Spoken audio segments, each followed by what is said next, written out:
So yeah, like I said, today we are looking at density and pressure and just exploring these concepts.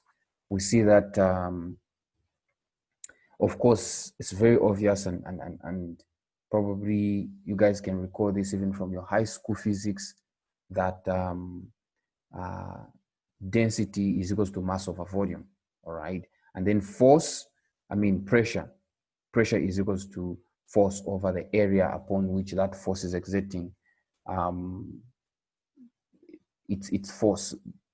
Pressure is that force divided by the area upon which that force is exerting. It's force. So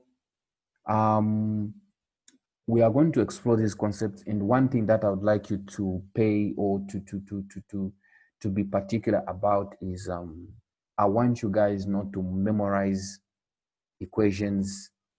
I want you to get the concept. To be honest, in high school is where we could just memorize equations, and then we expect when a question comes, we just plug in equations, and then we expect that to get the final answer, to get the correct answer.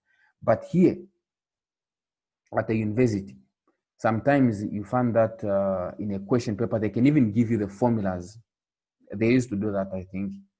They can even give you the formulas at the last part or the last page of the examination question. You find that it's having all the formulas.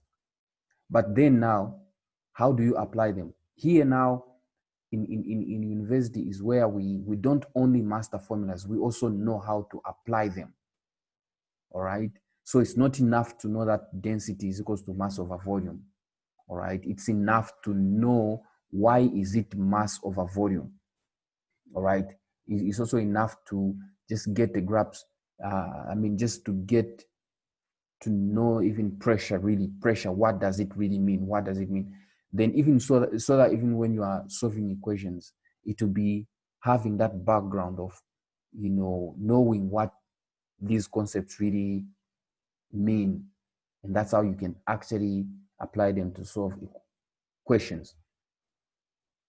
All right, are we together on that part? Yes. Yes. Awesome. So I would be expecting that all of you who are together can say yes, and if you're not with us, you can say no. So key, let's try and understand what's happening. Let's not try to master anything. So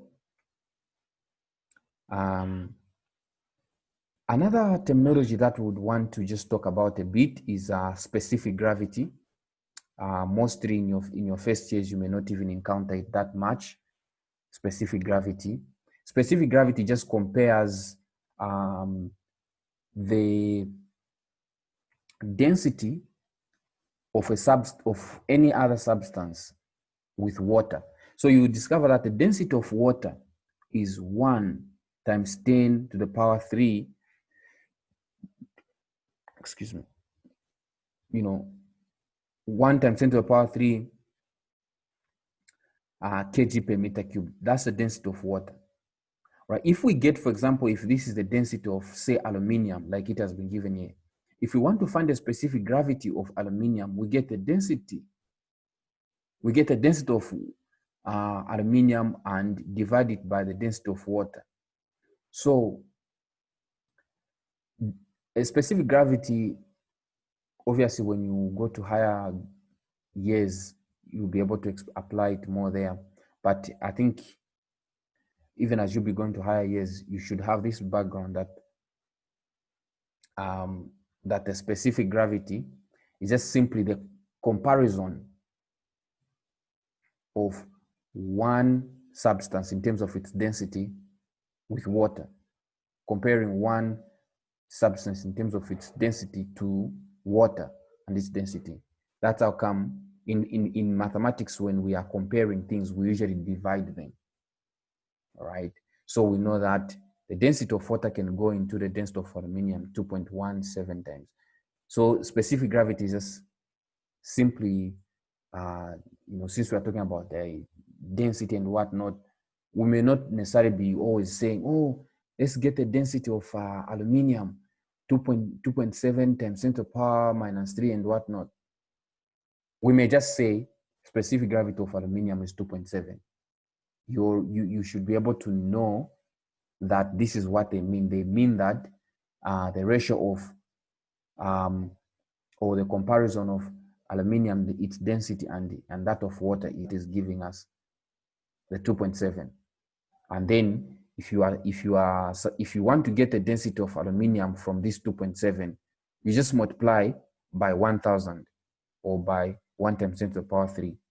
So whenever you are given the specific gravity of a substance, what do?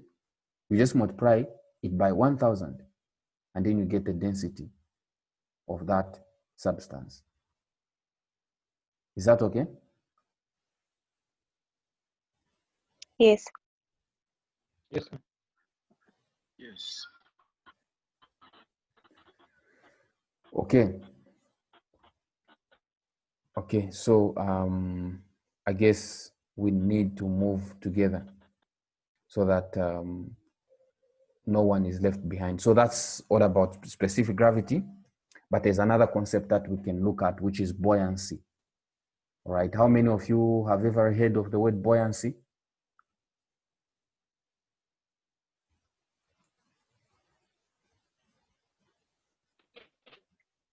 I've heard of it. You have heard of it, right? Yeah. Yes. So it's important, of course, that you have a background so that I don't need to spend so much time. But I guess what I can say about buoyancy is just that buoyancy is very much tagged to the density. Okay, what I can again say that is that buoyancy, of course, it comes from this person by the name of, I don't know, it doesn't come from a person by the name of buoyancy. But I guess what we can say about buoyancy is that it's a force, all right? It's a force which is exerted on an object which is wholly or partially submerged in a fluid. And what we mean by this is that if we go to the next slide, all right, what we are talking about when we talk about, what we are saying when we talk about buoyancy is that when you try and submerge any object, any body, if you want to submerge or place an object in a fluid, all right, if this is an object, all right, maybe it's a cylinder like this, it's a ball. If you want to put it in this fluid will exert some force upward, all right. This fluid will exert some force upward to counteract the weight of this object, all right. And some of you have been in water before, or in a swimming pool or anywhere. You would agree with me that a stone in water, a big rock in water, a rock in water is easier to lift than when it's on land, all right. Why is it easier to lift than when it's on land? Is because in water there is buoyancy force acting on that rock. It will try to push the rock upward, all right. So buoyancy force is even what makes ships to be able to do what? To float, all right. So the water will be exerting an upward force on that ship, on that vessel, all right, to counteract its weight so that it doesn't sink. And by doing that, it keeps the ship afloat, and that is all due to buoyancy. Now let's try and understand, after knowing that buoyancy is a force, like you can see, there's the weight of an object pushing it down into this fluid, but buoyancy will be trying to push it up. All right, so buoyancy is that force trying to push it up. So now what mechanism does this buoyance force use? So this buoyance force, its underlying principle is that if you are trying to submerge, or if you are trying to place an object with a certain density in a fluid with another density. If the object that you have, which you want to place, if this ball here, if its density is less than the density of the fluid, it will float. All right. If the mass, the whole mass of this object divided by its volume is less than the density of this fluid, then this ball will float. All right. This ball will float. So what we are saying even about a ship, the reason why a ship floats on water is because the density, if you get all that mass in that ship and you divide it by its volume, its density will be less than the density of water. So whenever we have an object which has, if this ball, its density is less than the density of this fluid, it will float. So sometimes they can even give you a question in the multiple choice and ask you, determine whether this object will float in this fluid or not. You just have to look at the densities. If the density of that object is bigger than the density of that fluid, then it will sink. But if the density of that object, like we see here, we see this object as if it is floating. So meaning the density of this object is smaller than the density of this fluid or this liquid. So that's how come this ball is floating. And then the formula that helps us, to determine the buoyancy is we get the volume. Now, which volume are we getting? We are getting the volume of this object. All right. If we get the volume of this object and we get the density of this liquid, multiply it by, so I'm using volume of this solid multiplied by the density of this liquid, multiplied by gravity, acceleration due to gravity, we will get the buoyant force. And what we have here is just that we have volume times density. I'm sure you know that volume times density, since we know that density is given by this symbol rho is equals to mass over volume. So if we want to get the mass, you know that mass of mass here will be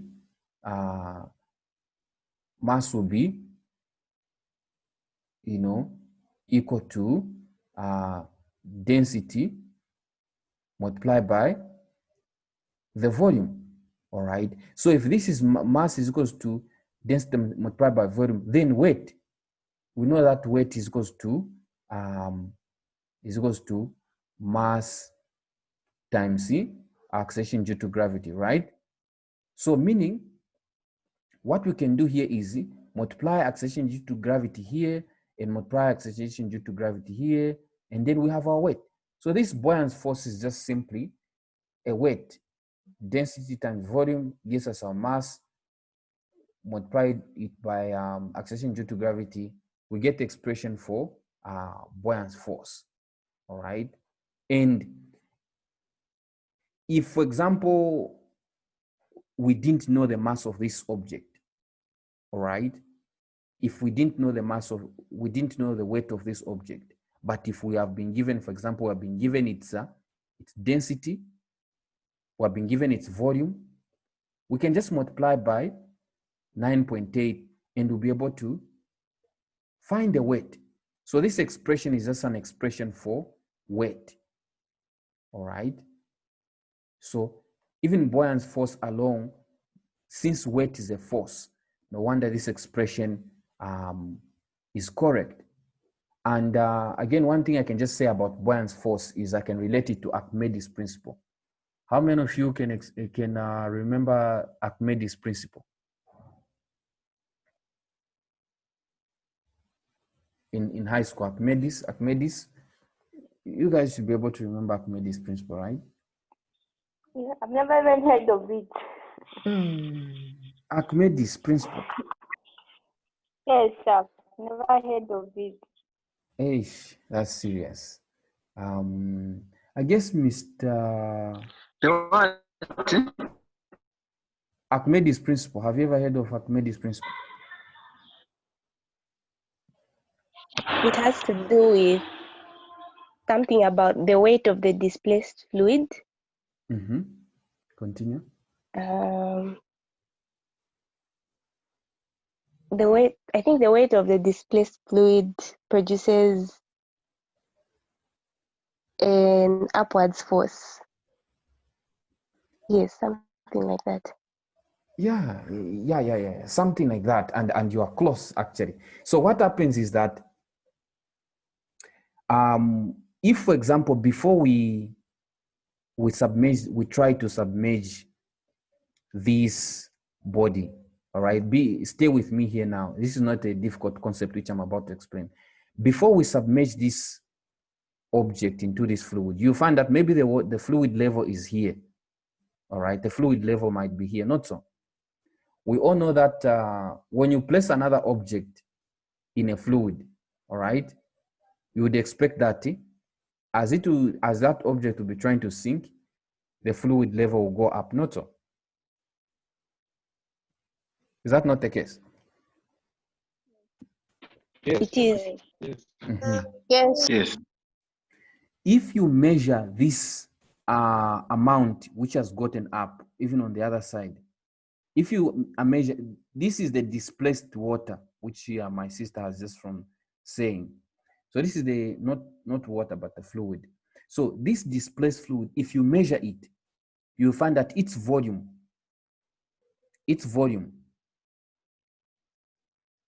of the fluid, the displaced fluid, let's call it a D fluid, will be equal to the volume of the solid. All right. So when we place a solid in a fluid, the volume that this solid will displace will be equal to the volume of the solid. So if we measure this in a container or in a measuring cylinder, we'll find that its volume will be equal to the volume of the solid. So that you'll find that the volume, what my sister is throwing, is saying that when we get the volume of this displaced, in fact, it will only equal the volume of the solid if the solid has wholly been submerged in this fluid.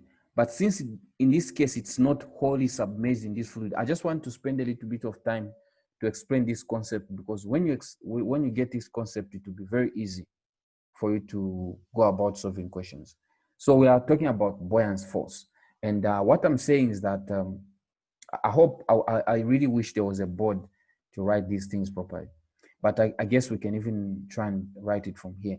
What I'm trying to say is that, all right,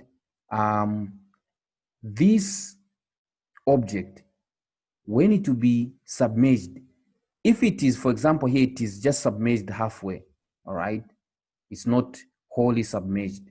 So meaning this part, for example, we are saying if this was where the volume of the fluid was, after putting this object in this fluid, the volume of the fluid has risen up to this height. If we collect the fluid and measure it, we will discover that the displaced fluid, the volume of the displaced fluid, in fact, it will not necessarily equal the volume of the solid, because the volume of the solid, part of it is still up, not so. There's still some part which is up. But what does this volume of the displaced fluid tell us? It tells us that if we get this volume, all right, and multiply it by the density of the liquid, all right, oh sorry, let me write it properly. If we get the volume of this displaced fluid, all right, multiply it by the density, all right, the density of the liquid, and then we multiply it by acceleration due to gravity.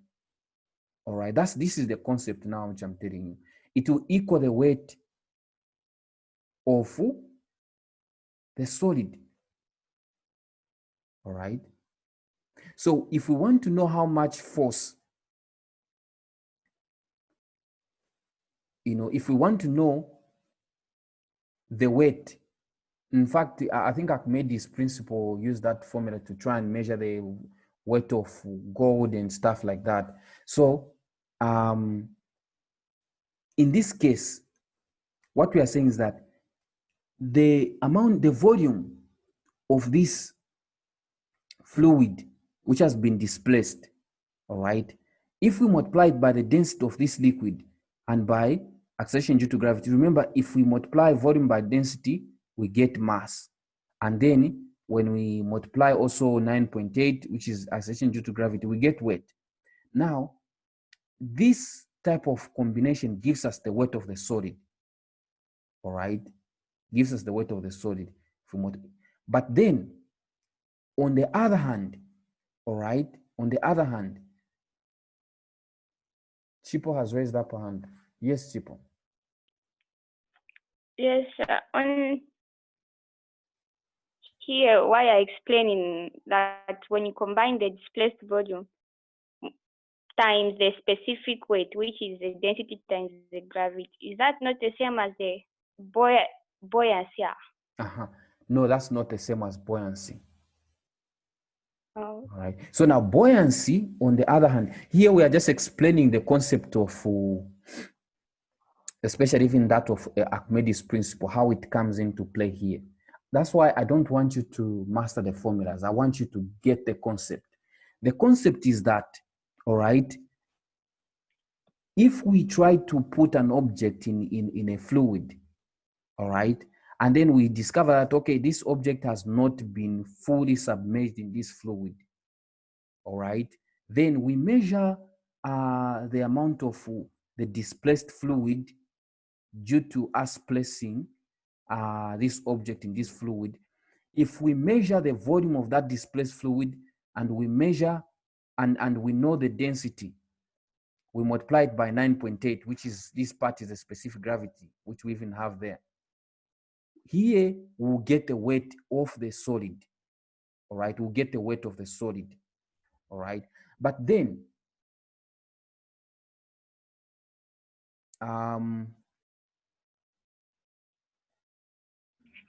yes, here we'll get, it will be equivalent to the weight of the solid, all right? All right? So then, in fact, it will not be equivalent to the weight of the solid per se. I've just remembered one concept, all right? It will not necessarily be equivalent to the weight of the solid per se.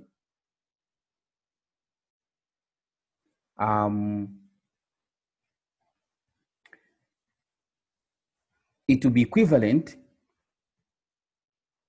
Let me just check here properly. Yeah. Actually, even what Chipo has just reminded us right now, as she has said that won't that be Buoyance Force, she has just reminded me that indeed, actually, it will equal to the Buoyance Force. In fact, which is exactly what we are saying, it will equal the weight of the solid, because the Buoyance Force is equal to, Buoyance Force is actually equal to the weight of the solid. Yeah, because we want to make sure that the buoyance force, all right, buoyance force, since it is upward force. So what we want to make sure is that when we sum forces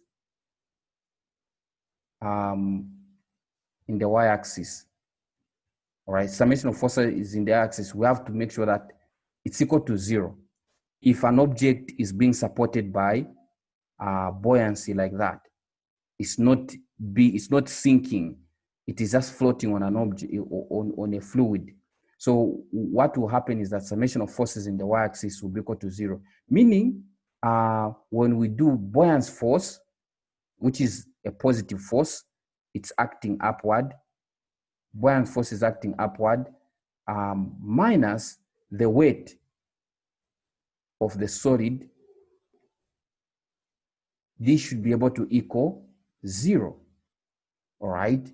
So meaning, what does this mean? It means that buoyance force is equal to the what? To the weight of the solid. Are we together there? Yes, sir. Yes, sir. So we have Kawama asking a question. So if a body is partially submerged, Mhm. do we say it's equal to the weight of the displaced fluid? Because if it's partially submerged, not the whole body would displace water, but only the small amount of the body which is in the water. So we say it's equal to the displaced fluid. Yes, yes.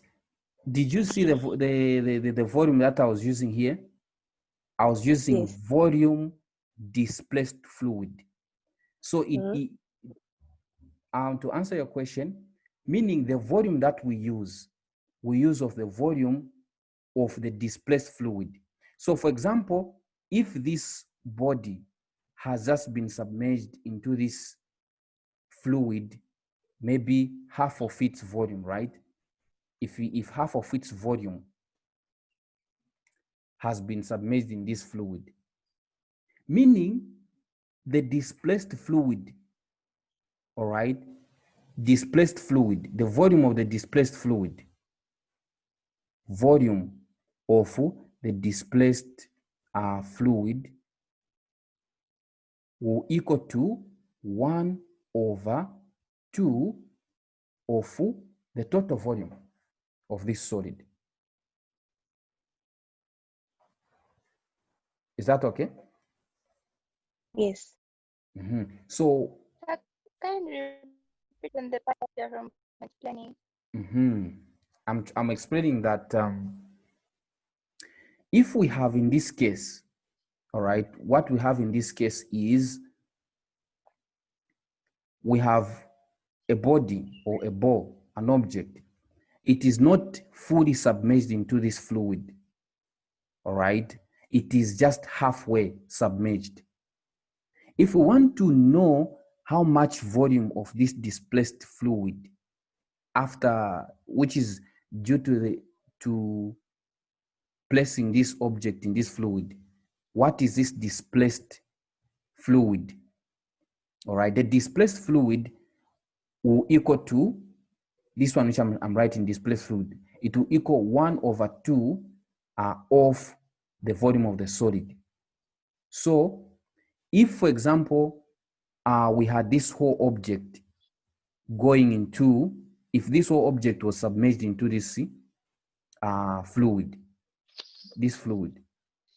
then what would happen is that the volume of the displaced fluid would be equal to the volume of the solid, the whole of the volume of the solid. If it was sinking, if this object was sinking into this fluid. But in this case, since only half of it is submerged in this fluid, meaning the volume of the displaced fluid will also be, just half of the volume of the solid. Is that okay? Yes. You have gotten it? Yes. So have we Sorry. Yeah, for example, if we are given that the volume of the displaced fluid is 4 centimeter cubic, meaning we have to multiply or divide by 2 to find the volume of the object. Sorry, tell me, repeat your question. For example, if we are found the displaced fluid is 4 centimeter cubic, yeah. So to find the volume of the solid, are we supposed to divide by half or multiply by half? Now, In case of if they give us that the volume of the displaced fluid, all right, the volume of the displaced fluid, like she has said, is, for example, 4, let's maybe call it 4 meter, or she said 4 centimeter cubic, all right? Now, they have to give us more information. They have to tell us whether this solid is fully submerged in this fluid or it is just halfway. So if they give us the ratio, say if they give us, for example, that it is just 2 over 3 of the solid is submerged. If they say 2 over 3 of the volume of the solid is the one that is submerged, then meaning the volume of this 2 over 3, or the volume of the solid which is submerged in the fluid, will equal to the volume of the fluid displaced. Now you were asking that if we have been given volume of the fluid displaced as 4 centimeter cubic, this cannot yes, be, and it's like is it fully submerged or partially submerged, or how much is submerged? partially. For example, if it's half, It's halfway. If it's halfway submerged, meaning to get the volume of the solid, we'll have to multiply this halfway by 2. So we need to multiply the volume of the displaced fluid by 2, like that. If it is halfway, but it's not always halfway or what. In fact, you even see some of the examples that we'll explore in this tutorial that we'll look at some ratios. This part of the meeting is ending, and then the next part we'll look at some examples. But one thing that I would like you to grasp is that, all right, when we even go back to Archimedes' principle, as one of our friend Muranga told us, is that the volume of this fluid displaced by this solid, all right? If we place a solid in a fluid and then we see that there is some fluid which is displaced, or the fluid level goes up, if we measure the volume of that fluid displaced, we multiply it by the density of the fluid or the liquid, and also by 9.8, which is acceleration due to gravity, we will get the weight of the solid. And this is also equal to buoyancy force. All right. This buoyance force is the weight or the fluid displaced multiplied by the density of the fluid or the liquid and multiplied by 9.8. This is what we are calling buoyance force. So this should always be ringing in your mind. So quickly, when this meeting goes out, you go back to the link so that we can try and explore more this concept of buoyancy, and also see some questions. Is that okay?